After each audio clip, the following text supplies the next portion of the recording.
أعوذ بالله من الشيطان الرجيم ومن يشاقق الرسول من بعد ما تبين له الهدى ويتبع غير سبيل المؤمنين نوله ما تولى ونصله جهنم وساءت مصيرا۔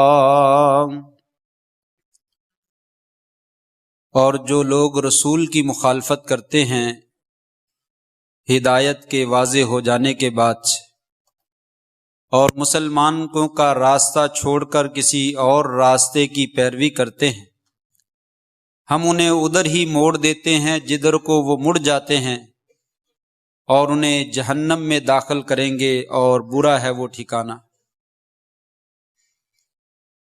نہایت ہی عزت کے لائق سامعین محترم، معززات ماؤں اور بہنوں، اللہ تبارک و تعالی اوقات میں سے، زمانوں میں سے، جگہوں میں سے، انسانوں میں سے جسے بھی کسی دوسری چیز پر فضیلت دینا چاہتے ہیں، اللہ تبارک و تعالی اسے فضیلت عطا فرما دیتے ہیں۔ دنیا میں انبیاء کو اللہ تبارک و تعالی نے جو مقام عطا فرمایا وہ کسی اور کے حصے میں نہیں آیا۔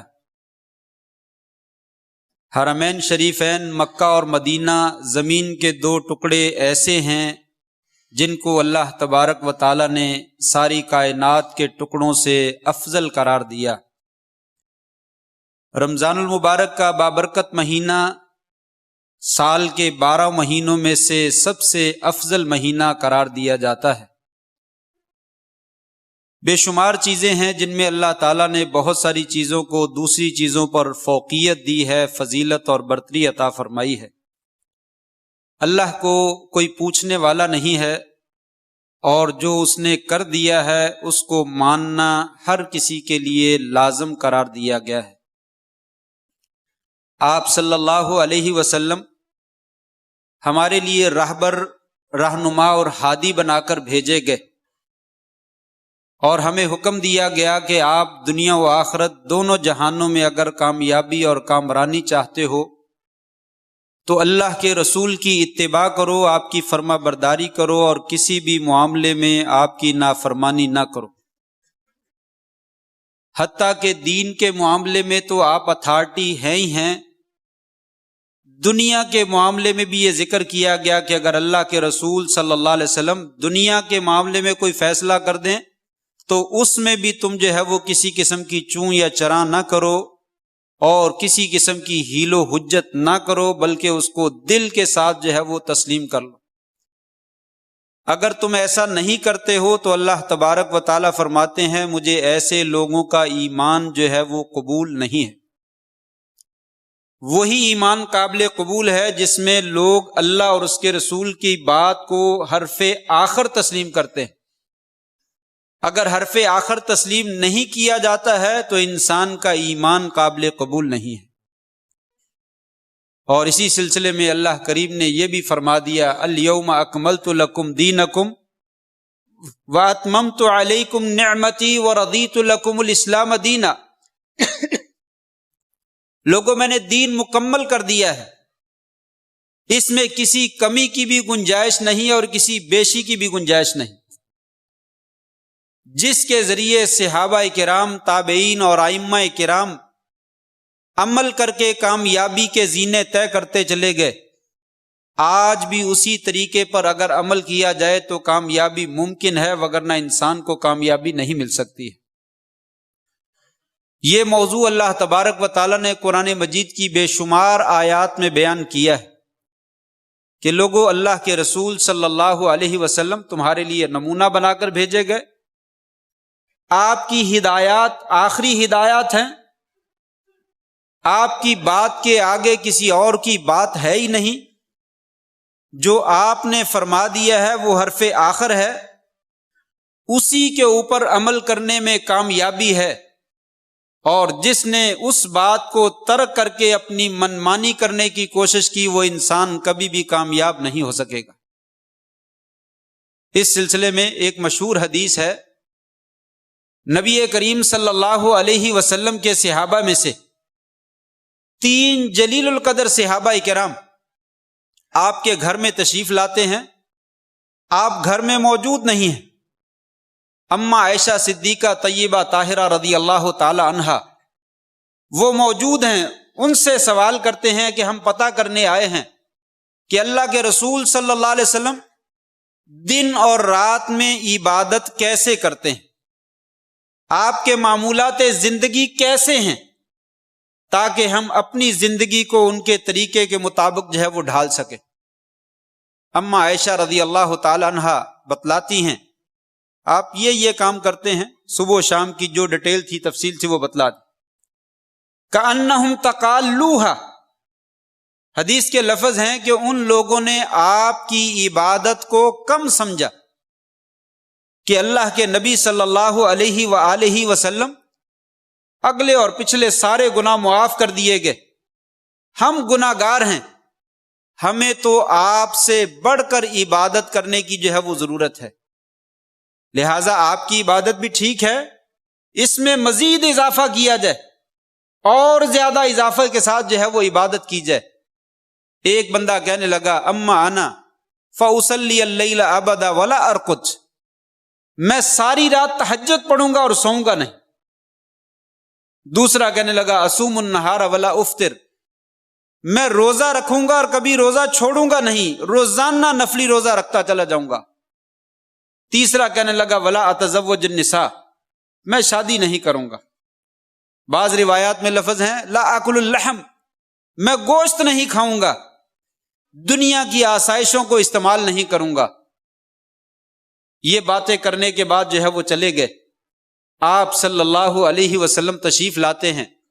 حضرت عائشہ رضی اللہ تعالی عنہا بتلاتی ہیں کہ 3 بندے آئے تھے، انہوں نے یہ سوال کیے، میں نے جواب دیا، اور جاتے جاتے ان تینوں آدمیوں نے یہ باتیں کہی۔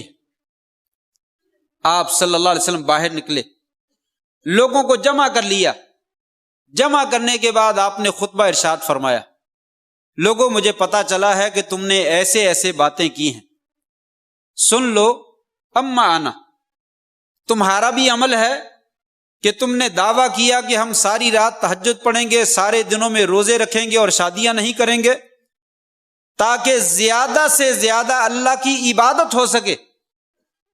سن لو، میں تم میں سے سب سے بڑھ کر اللہ کی عبادت کرنے والا ہوں اور سب سے بڑھ کر اللہ سے ڈرنے والا ہوں، مجھ سے بڑھ کر کوئی بھی دنیا میں متقی اور پرہیزگار نہیں ہے۔ جب تقوی اور عبادت سب کچھ میرے پاس زیادہ ہے تو میری عبادت کی کیفیت سنو، میں رات کو سو بھی جاتا ہوں، تہجد بھی پڑھتا ہوں، رات کو سوتا بھی ہوں، تہجد بھی ادا کرتا ہوں، کچھ حصہ سو جاتا ہوں، کچھ حصہ نماز پڑھ لیتا ہوں، نفلی روزہ بھی رکھتا ہوں، چھوڑ بھی دیتا ہوں، جب جی چاہتا ہے رکھ لیتا ہوں، جب جی چاہتا ہے چھوڑ لیتا ہوں، کم از کم مہینے میں 3 روزے رکھ لیتا ہوں، جمعرات اور سوموار کا رکھ لیتا ہوں، 10 محرم کا رکھ لیتا ہوں، 9 ذی الحجہ عرفات کا روزہ رکھ لیتا ہوں، اس کے باقی دنوں میں نہیں رکھتا ہوں، اور بیویوں سے شادی بھی کرتا ہوں، دین کے کام بھی کرتا ہوں، نبوت کی ذمہ داریاں بھی ادا کرتا ہوں، تبلیغ بھی کرتا ہوں۔ فمن رغب عن سنتی فلیس من، جس نے تہجد پڑھنے میں، روزہ رکھنے میں، شادی کرنے میں ہمارے طریقے سے منہ موڑا، فلیس منی، اس کا میرے ساتھ کوئی تعلق۔ یہ حدیث بہت سنہری اصول ہے، بڑا عمدہ قسم کا قاعدہ ہے دین کی معلومات کے اوپر عمل کرنے کا، کہ کون سا دین جو ہے وہ قابل قبول ہے اور کون سا دین جو ہے وہ قابل قبول نہیں ہے۔ کچھ لوگ کہتے ہیں کہ یہ کام کرنے میں آخر حرج کیا ہے، یہ ثواب کا کام ہے، کر لینا چاہیے۔ یاد رکھیے وہ عمل کبھی بھی ثواب کا کام نہیں بن سکتا ہے جب تک وہ کام آپ صلی اللہ علیہ وسلم نے کر کے دکھایا نہیں یا کرنے کا حکم نہیں دیا۔ اگر آپ نے کیا نہیں، کرنے کا حکم نہیں دیا، آپ کے صحابہ میں سے کسی نے کیا نہیں ہے، وہ عمل کسی بھی صورت میں کامیابی کا ذریعہ نہیں بن سکتا، بلکہ انسان کے لیے تباہی اور بربادی اور وبال کا ذریعہ بن جائے۔ وہ عمل چاہے انسان کو کتنا ہی پیارا کیوں نہ لگتا ہو، اس میں خلوص کتنا ہی زیادہ کیوں نہ ہو، اس میں محنت اور مشقت زیادہ کیوں نہ استعمال کی گئی ہو، اس میں دولت بہت زیادہ کیوں نہ خرچ کی گئی ہو، اگر آپ صلی اللہ علیہ وسلم کے طریقے سے ہٹا ہوا عمل ہے، اللہ تبارک و تعالیٰ کے دربار میں کبھی بھی وہ کام نیکی کا نہیں بن سکتا، بلکہ برائی کا بن جائے گا اور گناہ کا بن جائے گا اور انسان کی تباہی اور بربادی کا ذریعہ بن جائے گا۔ فمن راغب عن سنتی فلیس منی، جس نے ہماری سنت سے منہ موڑا اس کا ہمارے ساتھ کوئی تعلق نہیں ہے۔ یہ حدیث اور اس طرح کی بے شمار حدیثیں، کل محدثۃ بدعہ، لوگوں دین کے اندر ہر نیا کام گمراہی ہے اور ہر گمراہی جہنم میں لے کر جانے والی۔ یہ وہ کلمات ہیں آپ صلی اللہ علیہ وسلم جمعے کے خطبہ میں اور دوسرے تمام خطبوں میں یہ کلمات کہا کرتے تھے، کل محدثۃ بدعہ وکل بدعۃ ضلالہ وکل ضلالۃ فی النار۔ لوگوں دین میں ہر نیا کام گمراہی ہے اور ہر گمراہی جو ہے وہ بدعت ہے، اور بدعت جو ہے اور گمراہی جو ہے یہ انسان کو جہنم کی طرف لے کر جانے والی۔ اس لیے انسان کو نیکی کا عمل انتخاب کرتے وقت بڑی گہرائی سے دیکھنا چاہیے اور ٹھنڈے دل سے سوچنا چاہیے اور اہل علم سے پوچھ لینا چاہیے، یہ میں نیکی کا کام کرنا چاہتا ہوں، کیا واقعی یہ نیکی ہے؟ یہ میں ثواب کا عمل کرنا چاہتا ہوں، واقعی یہ ثواب کا ہے؟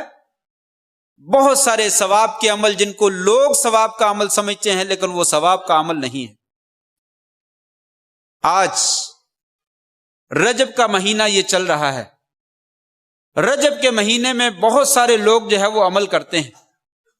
رجب کے مہینے کی کچھ فضیلت بھی موجود ہے اور اس مہینے میں بہت سارے ایسے اعمال شروع کر دیے گئے ہیں جن کا ہمارے دین سے دور کا بھی تعلق نہیں، بلکہ ہو سکتا ہے اتنی زیادہ عبادت وہ رمضان کے مہینے میں اور لیلۃ القدر میں نہ کی جاتی ہو جتنی عبادت جو ہے وہ اس مہینے کے بعض ایام میں جو ہے وہ کی جاتی ہے۔ اگر یہ اتنا ہی افضل مہینہ ہوتا تو اللہ تبارک و تعالیٰ قرآن مجید کی کوئی آیت لیلۃ القدر خیر من الف شہر اس طرح کی کوئی قرآن مجید میں نازل فرما دیتے۔ یاد رکھیے دین محفوظ ہے قرآن مجید کی شکل میں اور صحیح احادیث کی شکل میں۔ جیسے ہی نبی کریم صلی اللہ علیہ وسلم کا انتقال ہوا، آپ دنیا سے تشریف لے گئے، دشمنان دین کو کھل کر موقع ملا کہ وہ دین کے اوپر حملہ آور ہوں، اور انہوں نے اپنے حملے کئی طریقوں سے کیے۔ لڑائی لڑی، مسلمانوں کو ختم کرنے کی کوشش کی، نہ کر سکے۔ پھر نام نہاد منافق بن کر ظاہر اسلام قبول کر کے اور اندر کفر اور یہودیت اور عیسائیت اور منافقت کو چھپا کر مسلمانوں کے اندر داخل ہو کر ان کے دین میں جو ہے وہ رخنیں ڈالنے کی کوشش کی، مسلمانوں کی تعلیمات کو مسخ کرنے کی کوشش کی، اور ایسی باتیں دین کے اندر جو ہے وہ شامل کر دی جن کا ہمارے دین سے کوئی تعلق نہیں تھا۔ لیکن نام نہاد مسلمان اور نئے نئے مسلمان اور جن لوگوں کو زیادہ تعلیمات نہیں ہوتی ہیں، ان کو جہاں کہیں سے بھی کوئی ایسی بات سنائی دیتی ہے کہ یہ دین کا کام ہے، وہ فوراً اسے قبول کر لیتے۔ حالانکہ ایسا نہیں ہے۔ شریعت نے فَاسْأَلُوا أَهْلَ الذِّكْرِ إِن كُنتُمْ لَا تَعْلَمُونَ، ذکر والے علماء جو ہیں، اہل علم جو ہیں، وثوق والے علماء، پختہ علماء جن کی امانت دیانت اور علم کے اوپر انسان کو اعتماد ہے، ان سے جا کر پوچھے، حضرت یہ مسئلہ بتلائیے، واقعی ایسے ہے؟ اگر ایسے ہے تو مجھے بتلائیے، میں بھی کرنا چاہتا، نہیں ہے تو مجھے بتلا دیجئے۔ ایک فیس بک بھی عالم ہے، ایک گوگل بھی عالم ہے، ٹویٹر اور واٹس ایپ بھی یہ عالم ہے، یہ کوئی عالم نہیں، لیکن لوگوں نے ان کو ملا اور مفتی اور علماء بنا رکھا ہے۔ جو بھی علم لینا ہے وہ واٹس ایپ سے لے لو، فیس بک سے لے لو، گوگل سے لے لو۔ یاد رکھیے یہ علماء نہیں ہیں، یہ تو آلات ہیں، یہ تو مشینری ہے، معلومات فراہم کرنے کا ذریعہ۔ ان کے ذریعے سے صحیح معلومات بھی پہنچ سکتی ہیں، غلط بھی پہنچ سکتی ہیں، اور جہاں پہ یہ مشینری بنانے والوں نے بنائی ہے انہوں نے اپنے مقاصد کے لیے بنائی ہے، اسلام کو نشر کرنے کے لیے قطعاً نہیں بنائی، اور یقینی بات ہے انہوں نے یہ بنائی ہے اسلام کو نقصان پہنچانے کے لیے۔ یہ ایک علیحدہ بات ہے کہ اللہ تعالیٰ نے مسلمانوں کو بھی سمجھ دی ہے اور انہیں توفیق بخشی ہے کہ اس مشنری کا وہ صحیح استعمال کر کے لوگوں کو صحیح معلومات بھی فراہم کر دیتے۔ لیکن جہاں پہ 5% صحیح معلومات جاتی ہیں وہاں پہ 95% اس میں معلومات غلط بھی ہوتی ہیں، لیکن ہم لوگ جو ہے وہ آنکھیں بند کر کے ان معلومات کو جو ہے وہ قبول کر لیتے ہیں، جس کا نتیجہ یہ نکلتا ہے کہ ہم اپنے طور پر سمجھتے ہیں کہ ہم نے بڑے نیکی کے کام کر لیے، حالانکہ وہ کام جو ہے وہ نیکی کے نہیں ہوتے۔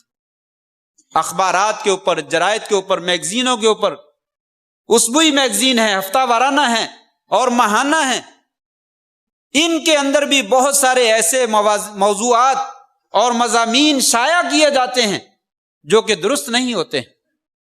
اس لیے مومن کی ذمہ داری ہے، جیسے آج کے دن میں ہر چیز کے اندر ملاوٹ موجود ہے اور خالص کوئی چیز نہیں ملتی، مشینری بھی لینے چلے جاؤ تو مشینری بھی ایک نمبر نہیں ملتی، اس میں بھی کئی نمبر موجود ہیں۔ دودھ لینے چلے جاؤ، چاول لینے چلے جاؤ، گھی لینے چلے جاؤ، کوئی استعمال کی چیز لینے چلے جاؤ، خالص نہیں ملتی ہے۔ اور دین تو پرانے زمانے سے آپ صلی اللہ علیہ وسلم کی وفات سے لے کر بہت سے لوگ مرتد ہو گئے، بہت سے لوگوں نے نبوت کا دعویٰ کر دیا کہ وہی ہمارے پاس بھی آتی ہے، دین ہمارے پاس بھی موجود ہے۔ کسی نے حضرت علی رضی اللہ تعالیٰ کی محبت کا نام بھر کے دین کے اندر جو ہے وہ بہت کچھ داخل کر دیا، کسی نے امیر معاویہ رضی اللہ تعالیٰ کی محبت کا دعویٰ کر کے جو ہے وہ دین کے اندر بہت کچھ داخل کر دیا۔ الغرض یہ ملاوٹ تو بہت دور سے چلی آ رہی ہے، لیکن اللہ تبارک و تعالیٰ نے علم کی حفاظت کرنے والے علماء ہر زمانے میں موجود رکھے، وہ دین کی حفاظت کرتے ہیں سنیارے کی طرح۔ وہ سونا دیکھ کر ہاتھ میں پکڑ کر بتلا دیتا ہے یہ سونا صحیح نہیں، علماء حدیث سن کر جو ہے وہ بتلا دیتے ہیں یہ حدیث صحیح نہیں، ہمیں نظر آ رہا ہے اس میں فلاں جگہ پہ کوئی خرابی نظر آ رہی ہے، یہ حدیث صحیح نہیں، بھٹی میں ڈالیں گے، بھٹی جو ہے وہ خود بتا دے گی کہ یہ صحیح نہیں، لیکن ظاہری طور پر ہمیں یہ صحیح نظر نہیں آتا۔ آج بھی علماء جو ہے وہ موجود ہیں جو بتلاتے ہیں کہ لوگوں یہ دین صحیح نہیں ہے اور یہ دین جو ہے وہ صحیح ہے۔ اللہ تبارک و تعالیٰ نے دین کو محفوظ رکھا ہوا۔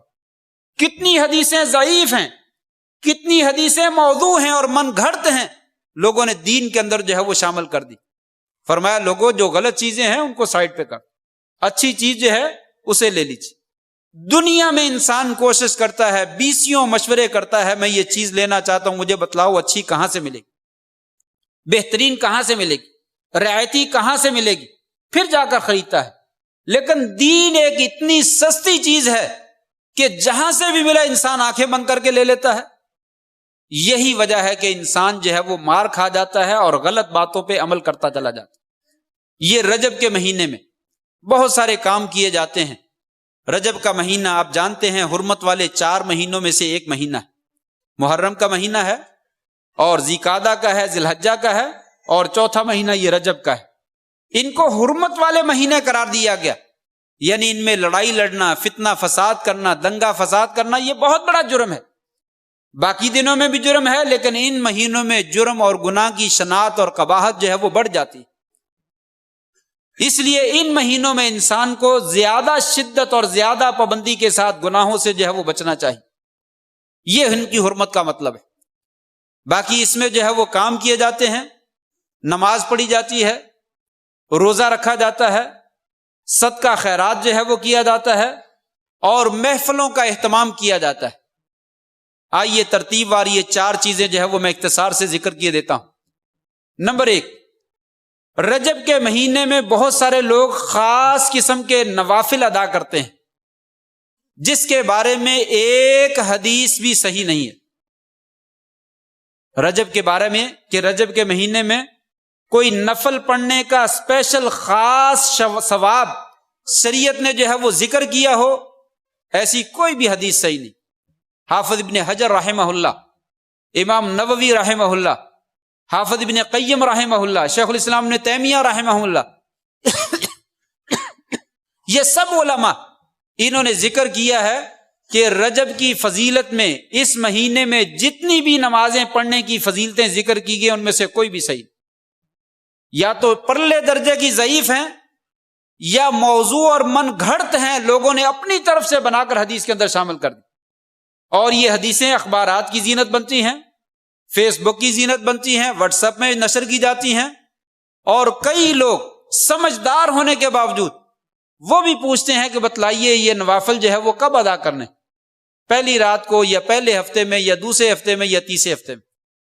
مثلا ایک حدیث آتی ہے کہ جو آدمی رجب کے پہلے ہفتے میں یا جمعے میں یا پہلی رات میں 2 رکعتیں یا 4 رکعتیں پڑھتا ہے اور ہر رکعت میں سورۃ فاتحہ کے بعد جو ہے وہ 100 مرتبہ آیت الکرسی یا 100 مرتبہ جو ہے وہ قل واللہ احد پڑھتا ہے، اس کے جو ہے وہ اللہ تبارک و تعالی مرنے سے پہلے جو ہے وہ جنت اس کو دکھا دیتے۔ یہ موضوع اور من گھڑت روایت، اور اسے رجب کے مہینے میں اپنے فیس بک کا پیج جو ہے اس کو زینت بنایا جاتا ہے کہ بہت فضیلت والا مہینہ ہے، اس میں جو ہے وہ یہ نفل ضرور پڑھنے چاہیے۔ بعض لوگ پہلے مہینے پہلے عشرے میں، بعض لوگ درمیان میں اور بعض لوگ آخری عشرے میں جو ہے وہ پڑھتے ہیں۔ اس سلسلہ میں کوئی بھی روایت صحیح نہیں۔ آپ نوافل پڑھیے لیکن جو سنت ہے وہ نہیں پڑھیں گے۔ یہ شیطان نے انسان کے لیے برائی کے کام، ایسے اعمال جو کہ شریعت کی خلاف ورزی میں ہیں، وہ بڑے خوبصورت کر کے دکھا دیے، مزین کر کے دکھا دیے، اور سنت کی اہمیت جو ہے وہ کم کر کے دکھا دی۔ اشراق پڑھنی چاہیے، بڑا ثواب ہوتا ہے، لیکن نہیں پڑھنے والے۔ کبھی نہیں پوچھا حضرت مجھے اشراق پڑھنی ہے، کب بتلائیے کب پڑھنی۔ اشراق جو ہے 2 رکعت فجر کی نماز جماعت کے ساتھ پڑھ کے مسجد میں بیٹھا رہے اور ذکر نہ کرے، ذکر کرتا رہے اور دنیاوی باتیں نہ کرے، اور پھر جب سورج طلوع ہو جائے اس وقت اٹھ کر جو ہے وہ 2 رکعتیں ادا کرے۔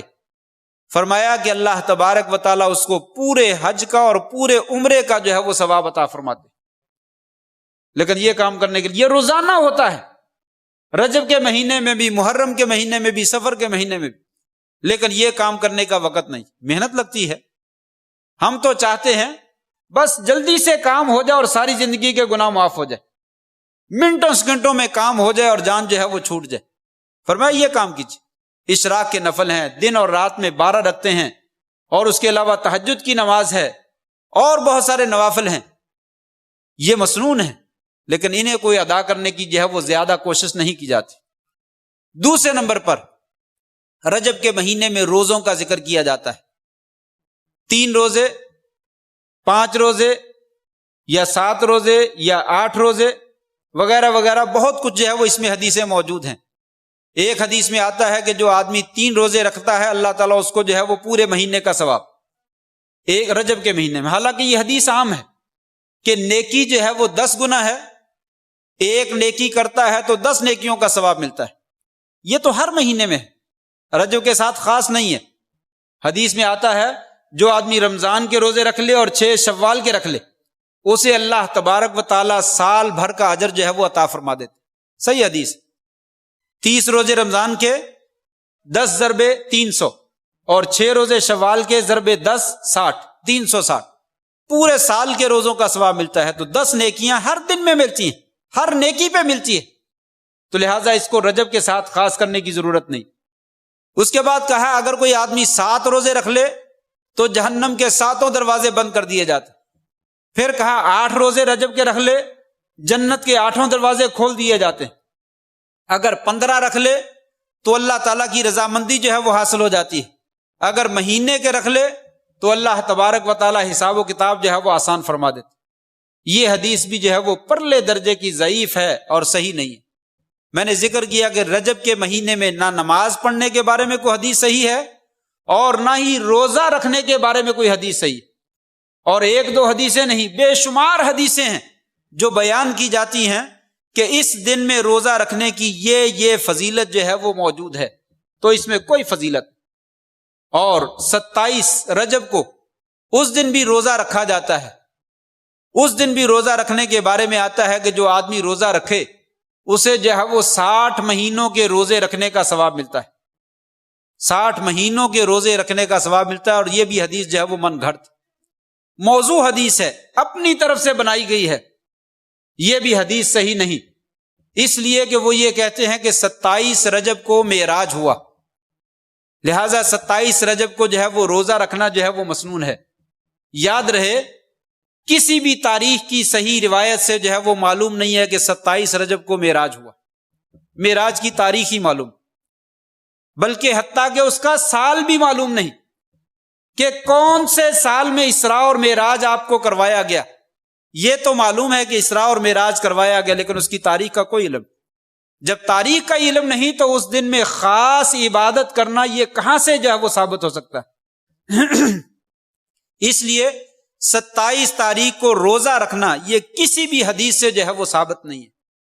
آئیے تیسرے نمبر پر صدقہ خیرات کرنا، خاص طور پہ 22 رجب کو اور اسی طریقے سے 27ویں رات اسراء اور معراج والی رات، اس رات اسپیشل کھانے بنائے جاتے ہیں اور کھانے جو ہے وہ تقسیم کیے جاتے ہیں۔ صدقہ خیرات کرنا بہت افضل عمل، اور اس کے لیے شریعت نے کوئی وقت متعین نہیں کیا، جب آپ کرنا چاہیں۔ رجب کے مہینے میں ضرورت ہے رجب کے مہینے میں کیجئے، اور کسی مہینے میں ضرورت ہے تو اور مہینے میں کیجئے، لیکن رمضان کا مہینہ افضل ہے، اس میں اعمال جو ہے وہ بڑھ جاتے ہیں، تو یقیناً رمضان کے مہینے میں صدقہ خیرات کرنا یہ افضل عمل ہے۔ لیکن رجب کے کسی خاص دن میں تعیین کر کے عمل کرنا کہ اس دن میں اجر و ثواب زیادہ ہوتا ہے، یہ کسی بھی حدیث سے ثابت نہیں۔ ایک من گھڑت قصہ جو ہے وہ بیان کیا جاتا ہے کہ امام جعفر صادق رحمہ اللہ حضرت علی رضی اللہ تعالیٰ کے خاندان سے، ان سے ایک روایت منقول ہے، انہوں نے کہا اگر آپ کی کوئی حاجت پوری نہ ہوتی ہو، کوئی ضرورت پوری نہ ہوتی ہو، کوئی دعا قبول نہ ہوتی ہو، تو آپ ایسا کریں کہ 22 رجب کو جو ہے وہ میرے نام کی فاتحہ دیں، میرے نام کا کھانا بنائیں، ختم دیں، اور میرے نام پہ ختم دے کر جو ہے اس کو تقسیم کریں، تو آپ کی جو ہے وہ حاجت جو ہے وہ پوری ہو جائے گی۔ 22 رجب کو کیوں؟ 22 رجب امام جعفر صادق رحمہ اللہ نہ ان کی ولادت کا دن ہے نہ ان کی وفات کا دن ہے۔ بعض نے کہا وہ ربیع الاول کا مہینہ ہے یا کوئی اور مہینہ ہے، بہرحال رجب کے مہینے سے نہ ان کی ولادت کا کوئی تعلق ہے نہ ان کی وفات کا کوئی تعلق۔ تو یہ کس نے بنائی؟ لوگوں نے من گھڑت قصہ بنا کر جو ہے وہ پیش کر دی۔ کسی کے نام کا صدقہ خیرات کرنا یا فاتحہ پڑھنا یہ تو ویسے ہی درست نہیں۔ آپ صلی اللہ علیہ وسلم نے اپنے نام کی فاتحہ پڑھنے کا کوئی کہیں پہ حکم نہیں دیا۔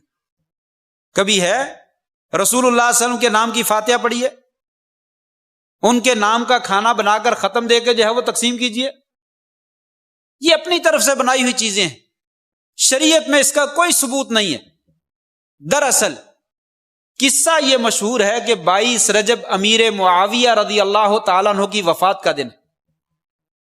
جس وقت حضرت علی رضی اللہ تعالیٰ عنہ حضرت امیر معاویہ کے درمیان جنگیں ہوئیں، اس وقت منافقین اور کچھ ایسے لوگ جو در پردہ ظاہر میں اسلام کو اظہار کرتے تھے لیکن اندر یہودیت کو اور دوسرے مذاہب کو انہوں نے چھپا رکھا تھا، ان لوگوں نے ان دونوں کو آپس میں لڑانے کی بھرپور کوشش کی اور لڑا بھی دیا، اور دین کے اندر بہت ساری چیزیں داخل بھی کر دی۔ لیکن جس وقت حضرت حسن رضی اللہ تعالیٰ عنہ امیر معاویہ رضی اللہ تعالیٰ عنہ کے حق میں دستبردار ہو گیا اور ان کے ہاتھ پہ بیعت کر لی، امیر معاویہ رضی اللہ تعالیٰ عنہ بڑے جہادیدہ انسان تھے، بڑے سمجھدار انسان تھے۔ شام کا علاقہ حضرت عمر رضی اللہ تعالیٰ نے ان کو گورنر بنایا، حضرت عثمان نے بھی ان کو گورنر بنایا، اور اپنی گورنری کے زمانے میں انہوں نے بہترین حکومت کی۔ پھر جب ان کو حکومت ملی تو انہوں نے تمام فتنوں کا کلا کما کر دی، تمام سازشیں کرنے والے انسان کو چن چن کر جو ہے وہ قتل کیا، اور ان کے راستے سارے مسدود کر دیے گئے، بند کر دیے گئے۔ جو سازشیں حضرت علی رضی اللہ تعالیٰ کے زمانے میں ہو رہی تھی وہ ساری ختم ہو گئی، اور جو لوگ جن کو موقع ملا ہوا تھا ان کے تمام دروازے بند ہو گئے۔ لیکن جو ہی ان کا انتقال ہوتا ہے اس دن جو ہے ان لوگوں نے خوشی منائی۔ 22 رجب کو انہوں نے حلوے بنا کر یا مٹھائیاں بنا کر یا میٹھے کھانے بنا کر جو ہے وہ تقسیم کیے، پوشیدہ طور پر چھپ کر، تاکہ مسلمانوں کو پتہ نہ چلے، اس لیے کہ وہ لوگ تو صحابہ اکرام سے شدید محبت کرتے تھے۔ انہوں نے خوشی منائی. آہستہ آہستہ یہ وقت گزرتا چلا گیا تو اس خوشی میں مسلمانوں کو بھی شریک کرنے کے لیے امام جعفر صادق کا نام لگا دیا کہ جس نے اپنی خواہش پوری کرنی ہے ان کے نام کی نیاز دے دو، آپ کی دعائیں اور خواہشیں جو ہے وہ پوری ہو جائیں گی. افسوس کہ آج مسلمان جو ہے وہ حضرت جعفر صادق رحمہ اللہ کی فاتحہ پڑھتے ہوئے یا ان کا ایصال ثواب کرتے ہوئے یہ خوشی مناتے ہیں، اور دشمنان دین کی خوشی میں شرکت کا ثبوت فراہم کرتے ہیں کہ معاویہ رضی اللہ تعالیٰ عنہ کی وفات کا دن ہے اور اس دن میں جو ہے وہ خوشی منانی چاہیے. یہ جو کنڈے بھرے جاتے ہیں، یہ جو کھیرنیاں اور مٹھائیاں یا جو بھی میٹھی چیزیں ہیں بنا کر جو ہے وہ تقسیم کی جاتی ہیں، یہ دراصل امیر معاویہ رضی اللہ تعالیٰ عنہ کی وفات میں خوشی میں تقسیم کی جاتی ہے، لیکن مسلمان ان کو سمجھتا نہیں. نہ شریعت میں اس کا کوئی ثبوت ہے. اگر امیر معاویہ رضی اللہ تعالیٰ عنہ کی دشمنی نہ بھی ہو تو جعفر صادق رحمہ اللہ ان کی نیاز دینا یہ شریعت میں کہاں پہ ثابت ہے، اور یہ کہاں پہ لکھا ہے حدیث میں کہ کسی کے نام کی فاتحہ پڑھ لو اور دعا کر لو، آپ کی دعا جو ہے وہ قبول ہو جائے گی. لہٰذا یاد رکھیے اس دن میں جو ہے وہ اس طرح کے اعمال کرنا، 27ویں رات میں خاص طور پہ محفلیں منعقد کرنا اور اس رات میں کھانے بنا کر تقسیم کرنا، صدقہ و خیرات کرنا، یہ درست نہیں ہے. مطلق طور پہ آپ جب بھی کرنا چاہتے ہیں کیجیے، اللہ تبارک تعالیٰ یقیناً اجر عطا فرمائیں گے. لیکن جب انسان وقت کو خاص کر دیتا ہے، زمانے کو خاص کر دیتا ہے، تو وہ عبادت جو ہے وہ قابل قبول. اگر کوئی کہے نفل پڑھنے جائز ہیں، جب بھی آپ پڑھنا چاہیں پڑھ لیں، بہت اچھی بات ہے، پڑھنے چاہیے. اگر کوئی آدمی یہ کہے کہ 2 بجے دن کے اگر کوئی نفل پڑھتا ہے تو اس کے 2 نفلوں کا ثواب 60 نفلوں کا ہے، یہ بدعت، یہ گمراہی.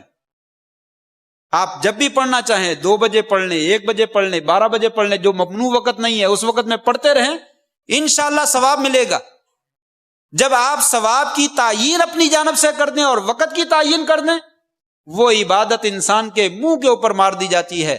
من یشاقق الرسول من بعد ما تبین له الهدى ويتبع غیر سبیل المؤمنین نولہ ما تولى ونصلہ جہنم وساءت مصیرا. جو رسول کی مخالفت کرتے ہیں اور مومنوں کے راستے کی مخالفت کرتے ہیں، ہم انہیں ادھر کو موڑ دیتے ہیں جدھر کو وہ چلے جاتے ہیں، اور پھر ہم انہیں جہنم رسید کر دیں گے. اور یاد رکھ لو یہ بہت برا ٹھکانہ ہے. اللہ سے دعا ہے اللہ تبارک و تعالی ہمیں دین کو، سنت کو، حدیث پاک کو صحیح سمجھ کر اس کے مطابق عمل کرنے کی توفیق نصیب فرما دے. وآخر دعوانا ان الحمد للہ رب العالمین.